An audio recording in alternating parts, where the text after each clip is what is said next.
ओम नमो भगवते वासुदेवाय। नमस्कार दोस्तों, स्वागत है आप सभी का हमारे YouTube चैनल पर।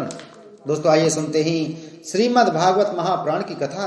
दोस्तों पिछली कथा में हमने वर्णन किया था राजा का सृष्टि विषयक प्रश्न और सुखदेव जी का कथा आरंभ। आज की कथा में हम वर्णन करेंगे सृष्टि वर्णन।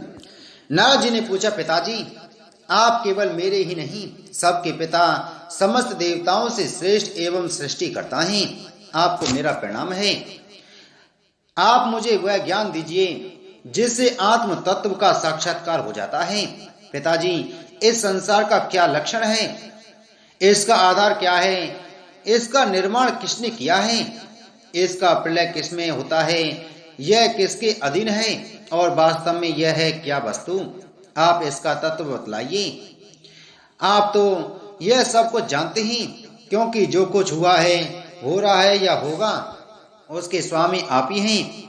यह सारा संसार हथेली पर रखे हुए आंवले के समान आपकी ज्ञान दृष्टि के अंतर्गत ही है। पिताजी आपको यह ज्ञान कहाँ से मिला, आप किसके आधार पर ठहरे हुए हैं, आपका स्वामी कौन है और आपका स्वरूप क्या है। आप अकेले ही अपनी माया से पंचभूतों के द्वारा प्राणियों की सृष्टि कर लेते हैं। कितना अद्भुत है। जैसे मकड़ी अनायास ही अपने मुंह से जाला निकालकर उसमें खेलने लगती है, वैसे ही आप अपनी शक्ति के आश्रय से जीवों को अपने में ही उत्पन्न करते हैं और फिर भी आप में कोई विकार नहीं होता। जगत में नाम रूप और गुणों से जो कुछ जाना जाता है उसमें मैं ऐसी कोई सत असत उत्तम मध्यम या अधम वस्तु नहीं देखता जो आपके सिवा और किसी से उत्पन्न हुई हो। इस प्रकार सबके ईश्वर होकर भी आपने एकाग्र चित्त से घोर तपस्या की। इस बात से मुझे मोह के साथ साथ बहुत बड़ी शंका भी हो रही है कि आपसे बड़ा भी कोई है क्या। पिताजी आप सर्वज्ञ और सर्वेश्वर हैं। जो कुछ मैं पूछ रहा हूँ वह सब आप कृपा करके मुझे इस प्रकार समझाइए कि जिससे मैं आपके उद्देश्य को ठीक ठीक समझ सकूं। ब्रह्मा जी ने कहा, बेटा नारद, तुमने जीवों के प्रति करुणा के भाव से भरकर यह बहुत ही सुंदर प्रश्न किया है, क्योंकि इससे भगवान के गुणों का वर्णन करने की प्रेरणा मुझे प्राप्त हुई है। तुमने मेरे विषय में जो कुछ कहा है, तुम्हारा वह कथन भी असत्य नहीं है, क्योंकि जब तक मुझसे परे का तत्व जो स्वयं भगवान ही है जान नहीं लिया जाता, तब तक मेरा ऐसा ही प्रभाव प्रतीत होता है। जैसे सूर्य अग्नि चंद्रमा ग्रह नक्षत्र और तारे उन्हीं के प्रकाश से प्रकाशित होकर जगत में प्रकाश फैलाते हैं, वैसे ही मैं भी उन्हीं स्वयं प्रकाश भगवान के चिन्मय प्रकाश से प्रकाशित होकर संसार को प्रकाशित कर रहा हूँ।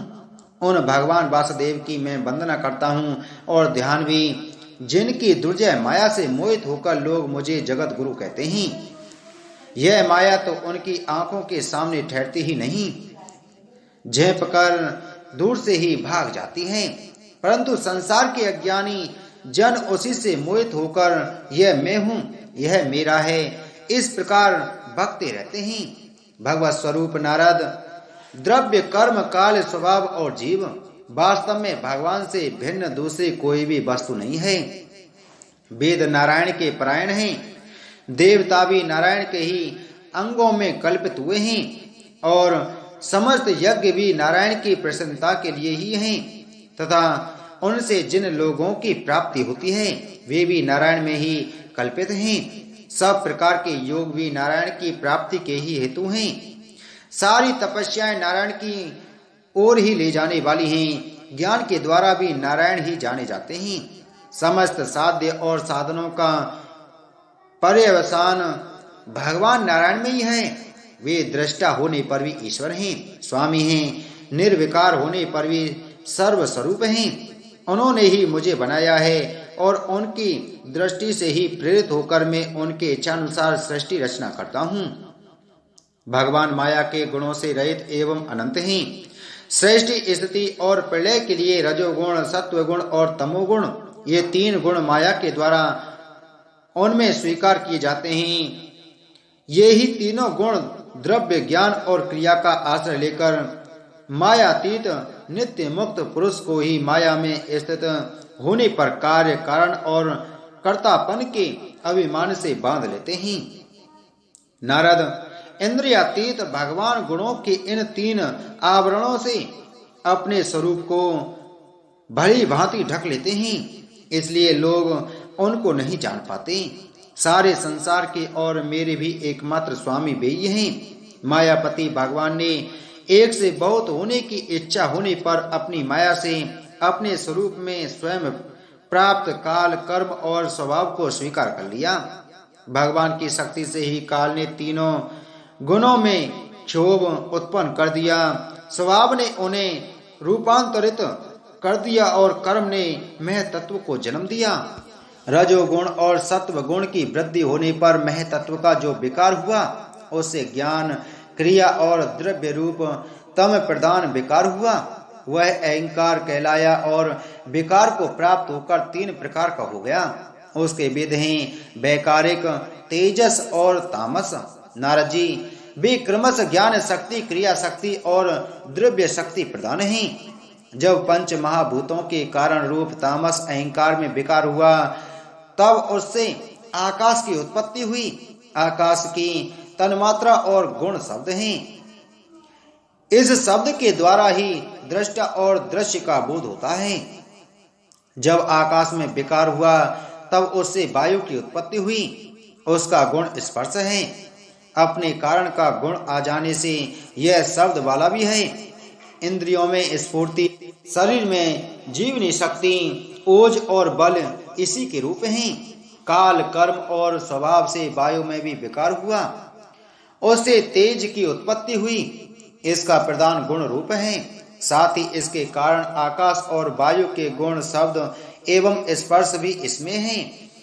तेज के विकार से जल की उत्पत्ति हुई। इसका गुण है रस। कारण तत्वों के गुण, शब्द, स्पर्श और रूप भी इसमें हैं। जल के विकार से पृथ्वी की उत्पत्ति हुई। इसका गुण है गंध। कारण के गुण कार्य में आते हैं। इस न्याय से शब्द, स्पर्श, रूप और रस, ये चारों गुण भी इसमें विद्यमान हैं। वैकारक अहंकार से मन की और इंद्रियों के 10 अधिष्ठात्र देवताओं की भी उत्पत्ति हुई।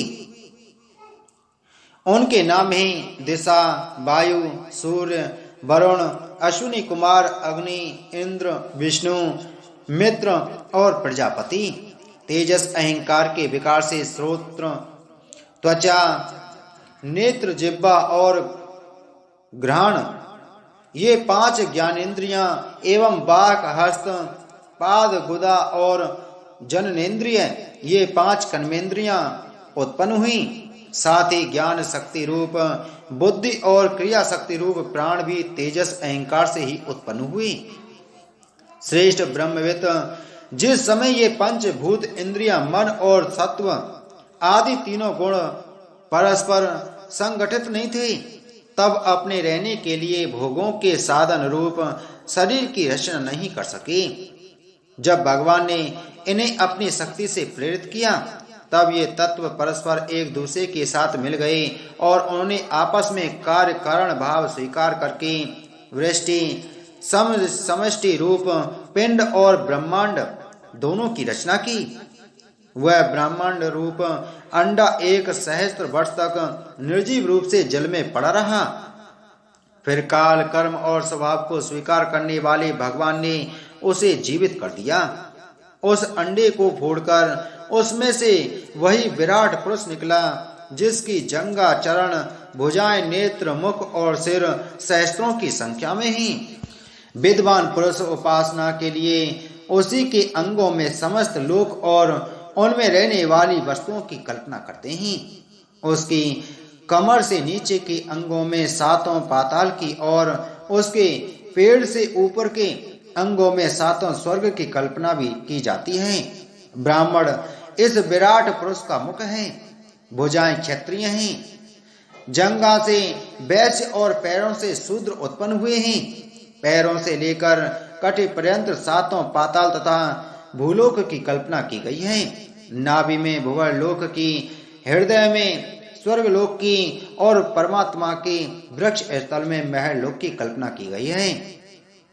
उसके गले में जनलोक, दोनों स्तनों में तपोलोक और मस्तक में ब्रह्मा का नित्य निवास स्थान सत्यलोक है।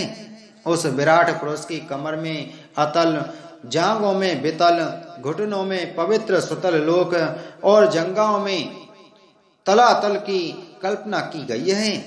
एड़ी के ऊपर की गांठों में महातल, पंजे और एड़ियों में रसातल और तलुओं में पाताल समझना चाहिए। इस प्रकार विराट पुरुष सर्वलोक में है। विराट भगवान के अंगों में इस प्रकार की भी लोकों की कल्पना की जाती है कि उनके चरणों में पृथ्वी है, नाभि में भुवरलोक है और सिर में स्वर्गलोक है। बोलो श्रीमद् भागवत महापुराण की जय। बोलो श्री कृष्णचंद्र भगवान की जय। तो दोस्तों, अगर आपको कथा अच्छी लगती हो तो वीडियो को लाइक करें और वीडियो को ज़्यादा से ज़्यादा शेयर करें। और इसी प्रकार की वीडियो प्राप्त करने के लिए आप हमारे चैनल को सब्सक्राइब कर बगल में घंटी के बटन को जरूर दबाएं। जय श्री कृष्ण।